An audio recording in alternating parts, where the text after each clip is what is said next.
Cosmetic testing is neither required nor not required under the Act at the federal level under Health Canada, and but the essence of it is that when a product comes in, if a company can't prove its safety based on alternative tests, then in order to get the product in, the product has, or the chemical makeup of the product has to be tested on animals. So our approach is to have a bill, S-214, which is the Cruelty-Free Cosmetic Act, which is designed to ban the use of animal testing in Canada and to ban any chemical formulation that's been tested on a go-forward basis.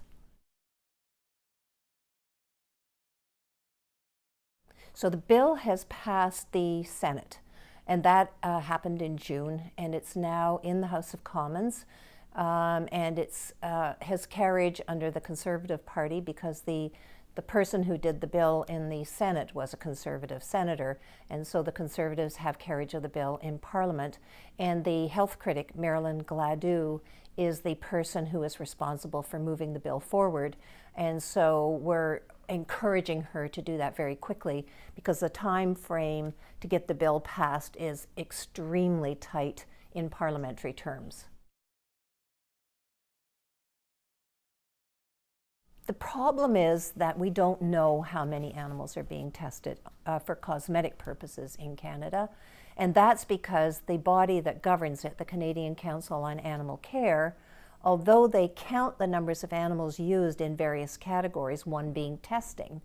Testing includes drug testing, pesticide testing, product testing, and cosmetic testing, and they do not break out in that category how many animals are actually used for cosmetic testing or how many chemicals that are tested on are actually used for cosmetics. So there's no way really to tell. Everybody says it's very few animals, including the industry, but we don't know. And I think on that basis, because we don't know, and because there are so many alternatives, and because Europe has demonstrated that there is absolutely no need to do animal testing to produce safe, viable cosmetic product, that we don't need to do this anymore and we should just move forward with it. So the timeline is the bill has to pass first and second reading, go to committee, pass third reading, and then receive royal assent. And this all has to happen before, in a year, before October, because we have an election in October, and all legislation dies at that point, and then we have to start the whole process over. So not wanting to do that, we want to get the bill passed as quickly as possible. And I think the timeline that makes sense is that we have it past third reading and going for royal assent in June.